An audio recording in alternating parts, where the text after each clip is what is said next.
Hi guys, it's pretty sad. My name is Becca, and what I want to share with you tonight is just a couple of major events in my life where God has been real to me. I pray that anything that I share is nothing of me and everything that God wants to do with it, because it's His story and not mine.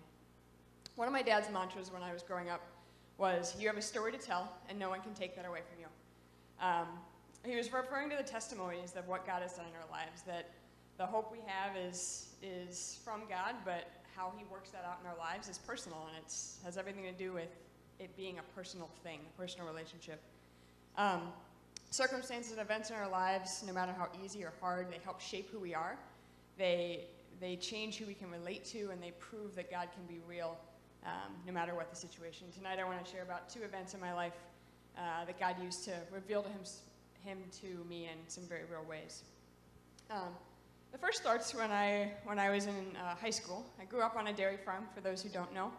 And when I was 16, I was in a bad farming accident that could have easily taken my life, but it did not. It was the end of August. There's some God irony involved. It was the day that school usually would have started, like literally every single year. But God's timing is His timing. I was also ironically helping one of the farm hands who had a broken leg, and that's why I was with him that day. We were going around, we were spraying all the fence rows with Roundup. He was going to get all the major areas with the tractor, and I was just riding along on the back with a backpack sprayer, kind of getting all the areas that he couldn't reach. Some tractor anatomy. So you've got the tractor, you've got whatever's on the back. The tongue connects it, that's where my foot was. And there's a PTO shaft, it's called the power takeoff. It runs from the energy of the engine of the tractor and spins and transfers that energy to whatever's on the back. My foot was on the tongue and with the PTO shaft spinning just above it. Now, most PTO shafts are much larger than this one. They will literally rip you to pieces in a matter of seconds.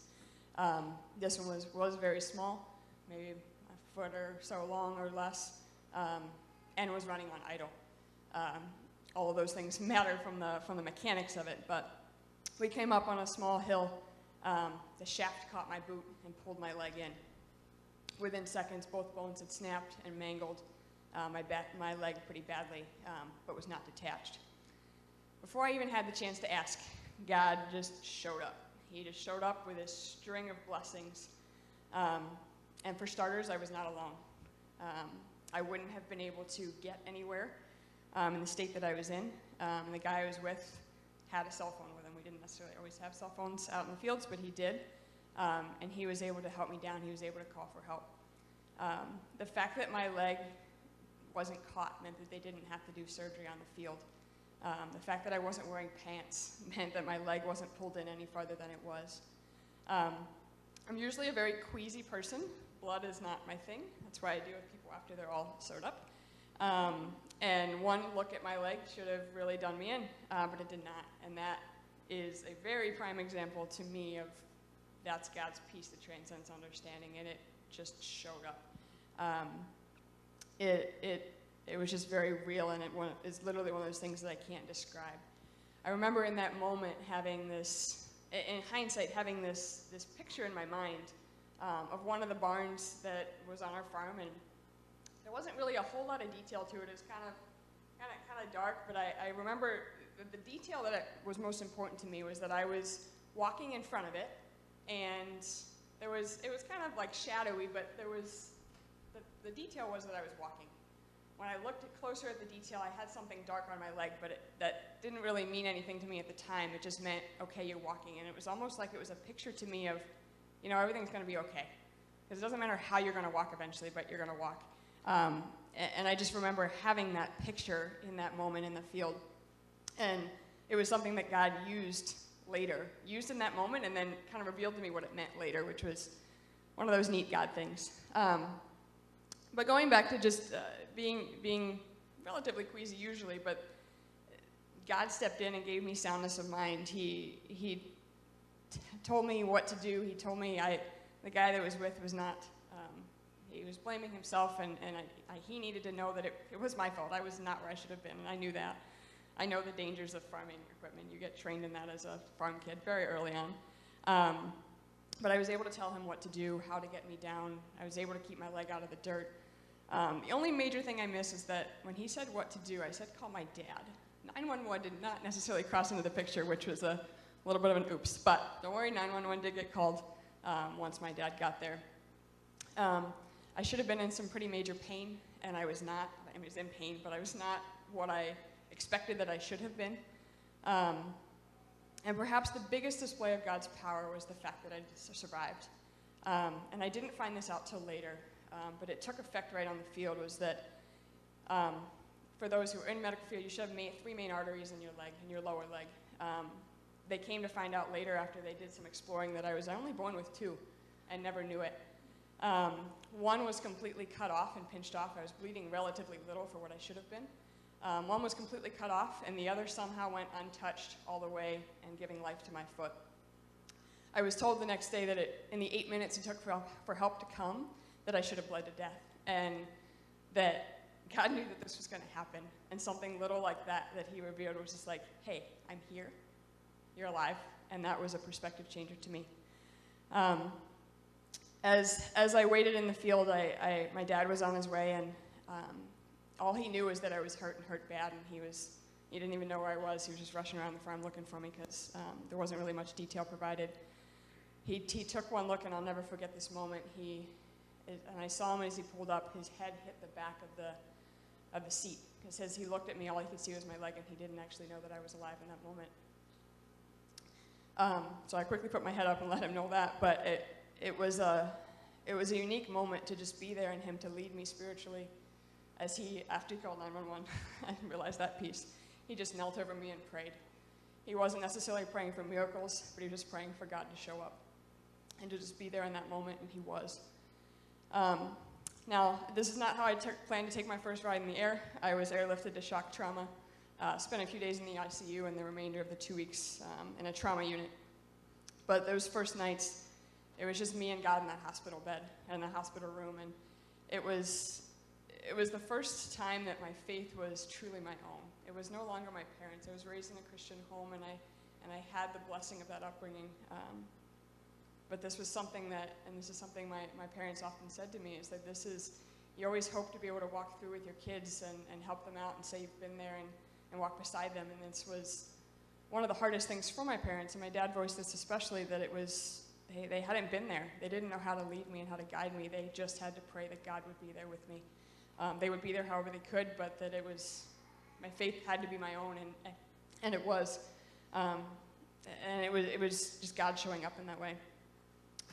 The first week, I had a lot of major surgeries. They were trying to put Humpty Dumpty back together again. And I was pretty sick.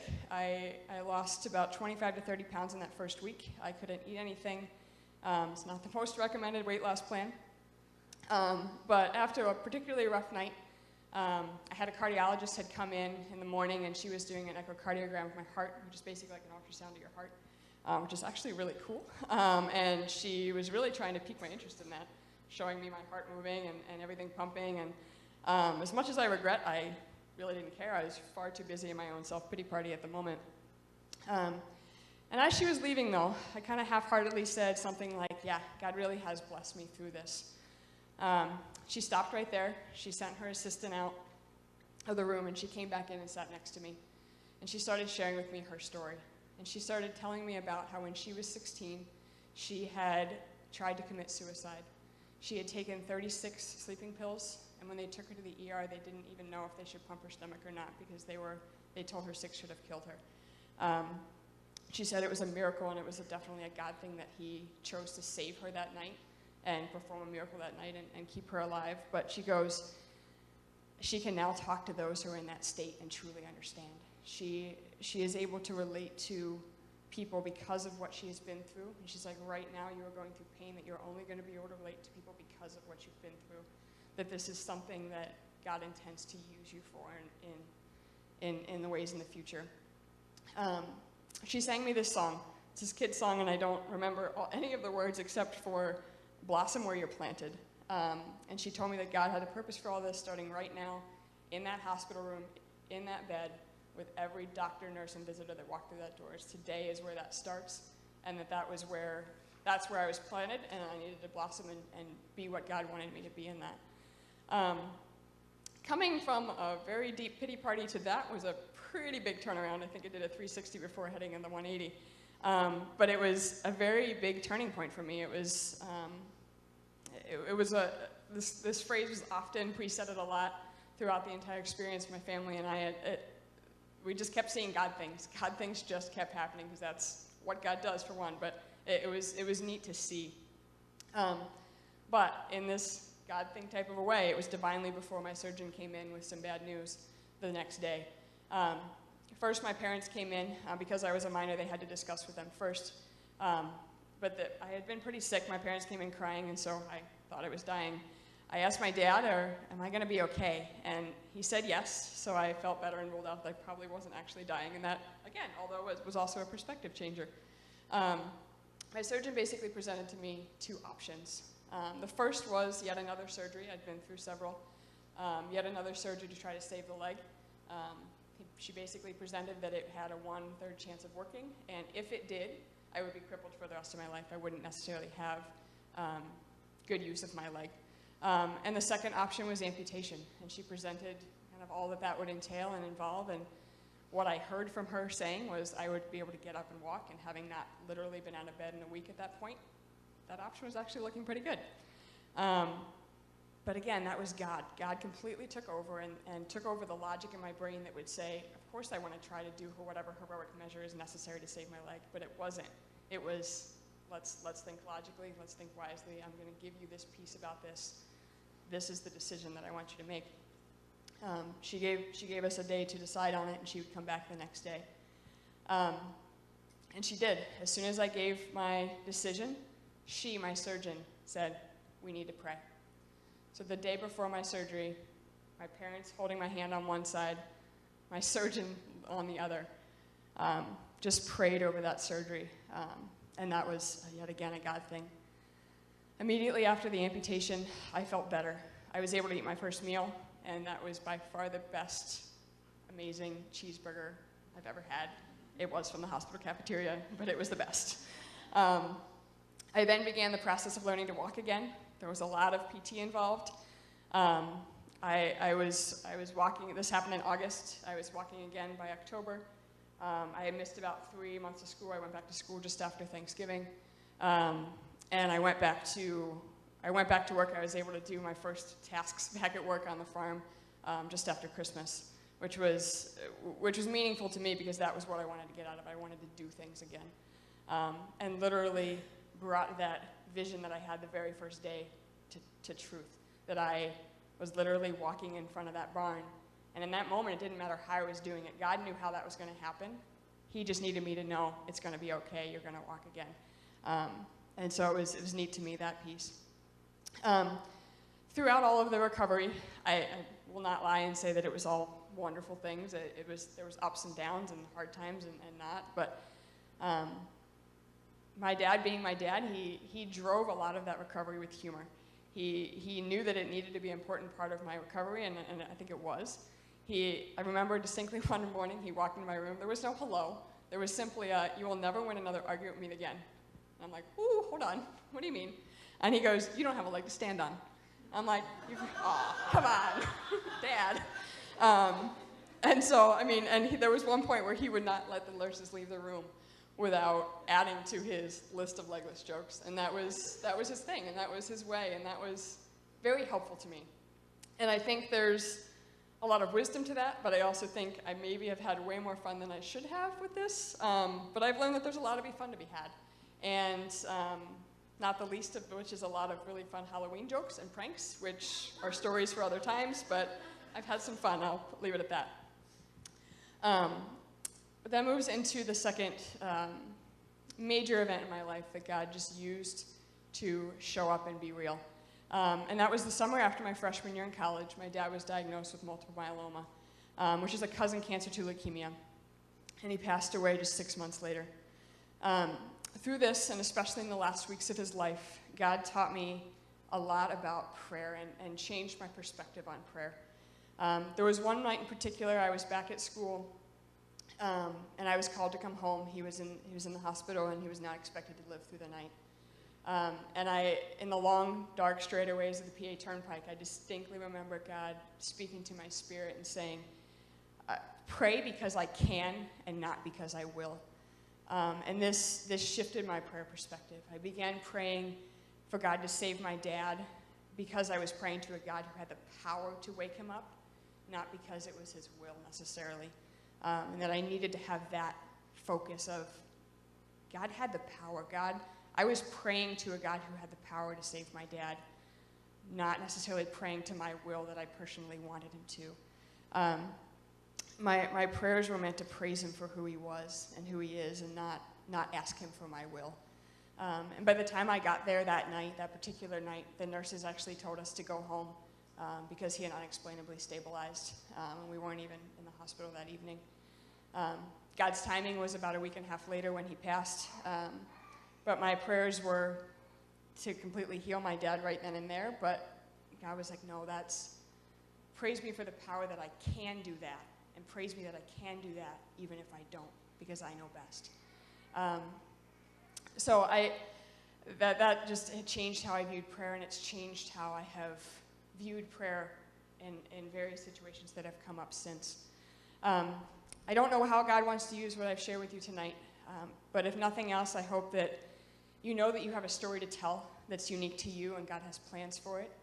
It doesn't matter whether your events are more or less extreme, more or less traumatic than I've been through. I know many people have been through so much worse than I have, by a long shot. Doesn't matter how big or little the details of your day or the big major events of your life. God is there if you look for him. The blessings are there if you look for them. And he will use it to shape who you are and shape who he is meant for you to minister to, and who you're meant to do life with and how you're meant to do life with those people. They're your God story to tell. One of the things that I treasure most was a collection of thoughts and reminders that my dad kept in his wallet. And I'll end with this. One of the quotes he kept with him was, "The ultimate purpose of prayer is not to get what we want, but to learn to want what God gives." Thank you.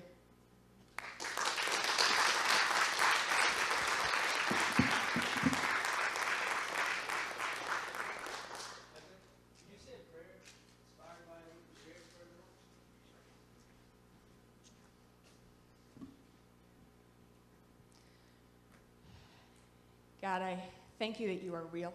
I thank you that you show up in our lives, even when we least expect it, even when we're not looking for it, even when at times our hearts don't even want it because we want to be focused on ourselves. God, I thank you that you are there and that you show up.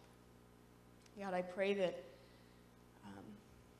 through this story that you have made my life to be, that in some way that you would use it. I stand up here and share it not because of anything other than you told me to, and that you would use it to minister, and because it's your story. God, I just pray that you would allow people to grab a hold of the stories and experiences that you've given them. Allow them the perspective to see where you are, because it's not a matter of whether you're there or not, it's whether or not we see it. God, open our eyes to see you all around us. Give us the view to see who you are, how you are, and where you are in our lives. I ask these things in your name.